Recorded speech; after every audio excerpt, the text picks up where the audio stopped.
This is Real News Media TV, coverage you can trust. Please like, share, subscribe, and hit the notification bell. Select all for daily news updates. JLC seeking to have attorney Michael Lorne disbarred. The General Legal Counsel is going to the United Kingdom-based Privy Council in a bid to get an order to overturn a Court of Appeal ruling that attorney-at-law Michael Lorne should not be disbarred. The Court of Appeal had ruled in March 2021 that Lorne should instead be suspended for 5 years. The suspension ends in June, and Lorne said today that he plans to practice again as soon as the suspension is over. Lorne Arrestafarian was disbarred in June 2017 by a disciplinary committee of the General Legal Counsel for professional misconduct following a complaint into the alleged handling of the sale of a property in eastern Kingston. The complainant had reported in October 2012 that Lorne was retained to sell a property to which she and her brother were beneficiaries in a will, but she received no benefit from the sale. The disciplinary committee found that the property was transferred in November 2011 and the complainant was not paid any of the proceeds up to the time the report was made. Lorne contended before the committee that the complainant's brother had instructed him to give the proceeds of the sale to him because the complainant had used the other funds from the estate. Lorne said he complied with the instructions. Lorne eventually agreed that he ought to have paid the proceeds in equal shares to both of them. Lorne, who is being represented by attorney-at-law Bianca Samuels, had appealed the ruling, and the Court of Appeal set aside the disbarment and ruled that he should be suspended for 5 years, commencing June 24, 2017.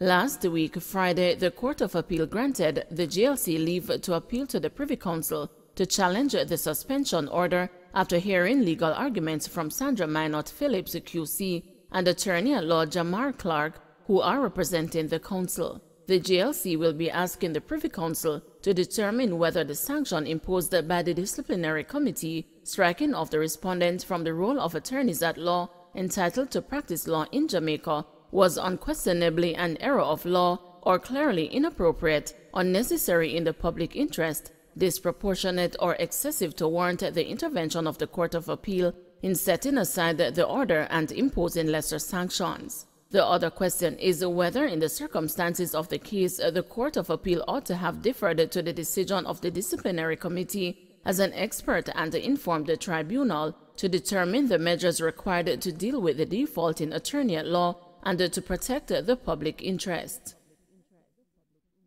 May 16 trial for businessman Michael Issa. The trial of businessman Michael Issa, who is charged with resisting arrest and indecent language, has been pushed back to May 16. The trial did not start in the St. James Parish Court this morning, as the prosecution indicated that it needed more time to hand over an outstanding witness statement. As a result, a new trial date was set and his bail extended. Issa is being represented by attorneys Michael Hemmings and Gordon Brown. During today's proceedings, Hemmings argued that the charges currently against Issa ought not to stand in the absence of his previous charge of negligent loss of firearm, which the court dismissed by way of no evidence ruling on March 17. However, Parish Judge Keisha Grant countered, saying Issa's current charges do not need a parent charge in order for him to be tried. Issa was arrested and charged with negligent loss of firearm, resisting arrest, and indecent language on the night of January 13, hours after his stepson Gabriel King was murdered. It is understood that the loss of the firearm was not connected to the death of the child, who was autistic. King's murder, which drew national outrage, reportedly happened when his mother, Amoy Leon Issa, was carjacked while driving along the Tucker Main Road toward downtown Montego Bay, St. James. The mother was reportedly maneuvering around the potholes when men approached her vehicle, slapped her in the face, and dragged her from the car before driving off with young King in the back seat. The vehicle was later found abandoned off the Fairfield Main Road, with the child's body lying on the back seat of the car with the throat slashed. St. Anne residents and taxi operators protest over poor road conditions.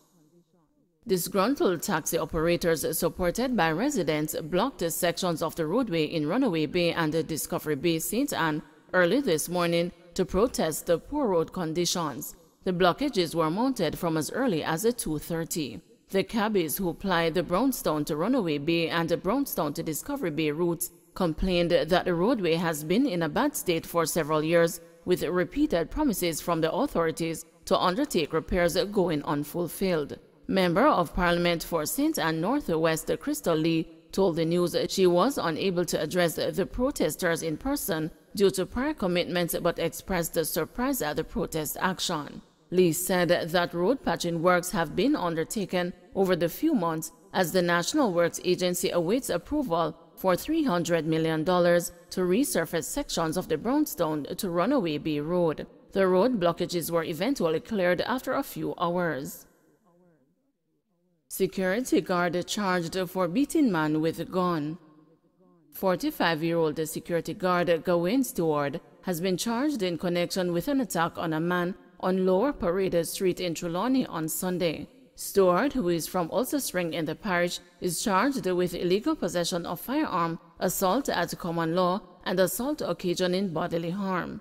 Reports from the Falmouth police are that Stewart attacked a man with a firearm and threatened his life. He then reportedly used the firearm to hit the man twice on his shoulders and punch him multiple times all over his body. The man then went to the police station where he made a report and gave a statement. Stewart turned himself into the police where the man positively identified him. The firearm and ammunition were seized and thereafter he was charged. His court date is being finalized. Bloodletting continues in St. James. Western Jamaica accounts for 35% of murders so far this year, and St. James continues to be a hotbed for the gruesome act. It is reported that on Sunday, a man was fatally shot in the head in Montego Bay. According to the police, the man was sitting in a car along Duke Street about 9:40 p.m. when two men approached on a motorcycle. They stopped beside him, then fired several shots into his head. The police were alerted and the man was taken to hospital, where he was pronounced dead. The deceased has not yet been identified. However, police have described him as having brown complexion, being about 5 feet 7 inches tall, and of medium build.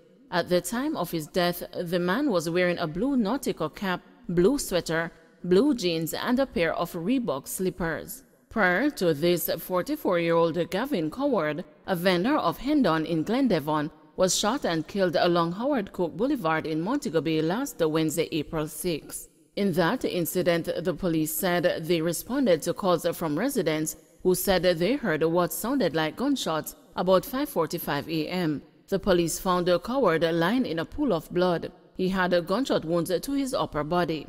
Addressing a press conference last week, Commissioner of Police Major General Anthony Anderson revealed that the western belt of the island, which includes St. James, has accounted for 35% of the murders committed across the island since the start of the year. Commander of the Area 1 Police Division, Assistant Commissioner of Police Clifford Chambers, has attributed the bulk of killings in the division to internal gang feuds.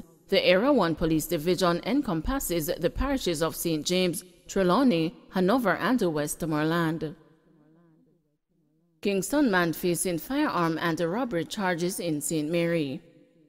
Ricardo Sudlow, a 41-year-old telecom installer of Geranium Path, Mona Heights in Kingston, was arrested and charged with illegal possession of firearm and ammunition, robbery with aggravation, and shooting with intent following an incident in Balmoral Heights, Tower Isles, St. Mary on Tuesday, April 27, 2021. Reports are that about 8:38 p.m., a man drove home and while parking his motor vehicle, he was allegedly pounced upon by Sudlow, who pointed a firearm at him and robbed him of his property. Sudlow then fired 2 shots at the man and escaped in the motor car. Sudlow was charged after a question and answer session was conducted. Police keeping watch on Dry Harbor, St. Elizabeth following shooting. The police in St. Elizabeth are maintaining a presence in Dry Harbor in Locovia, St. Elizabeth, where shots were fired and a car set ablaze on Sunday night. Several residents have since relocated with the help of the police. The incident came hours after the murder of 59-year-old farmer Salome Williams about 1:30 on Sunday afternoon. Miss Williams was sitting in her yard when a vehicle with men aboard drove up. One of the men alighted the vehicle and shot her. He also shot at another occupant of the property before escaping. Convicted rapist life sentence reduced to 20 years. A man who was found guilty of raping a woman who went to his house to look at a room for rent has had his sentence reduced from life imprisonment to 20 years on appeal. However, the appeal court refused his attempts to have the guilty verdict reversed. On June 21, 2019, Mario MacDonald was sentenced to life imprisonment for rape with the stipulation that he serves 18 years before being eligible for parole and 12 years imprisonment for forcible abduction. He appealed the ruling on several grounds, one of which was that the sentences were manifestly excessive. The appeal court ruled that a trial judge had not followed the sentencing guidelines and that he served 7 years and 9 months on the abduction charge and 19 years and 9 months on the rape charge. He would have to serve 15 years before becoming eligible for parole. MacDonald's attorney had also argued that the trial judge failed to properly address the jury on the issue of consent, as MacDonald was of the honest belief that the victim had consented to sex, saying she walked with him to the house and had agreed to intercourse beforehand. But the appeal court rejected that argument, noting that the complainant gave evidence that she tried to stop him and that he used violence. The court also stated that the evidence suggests a room had not been available for rent. Don't forget to like, share, subscribe, and hit the notification bell. Select all for daily news updates.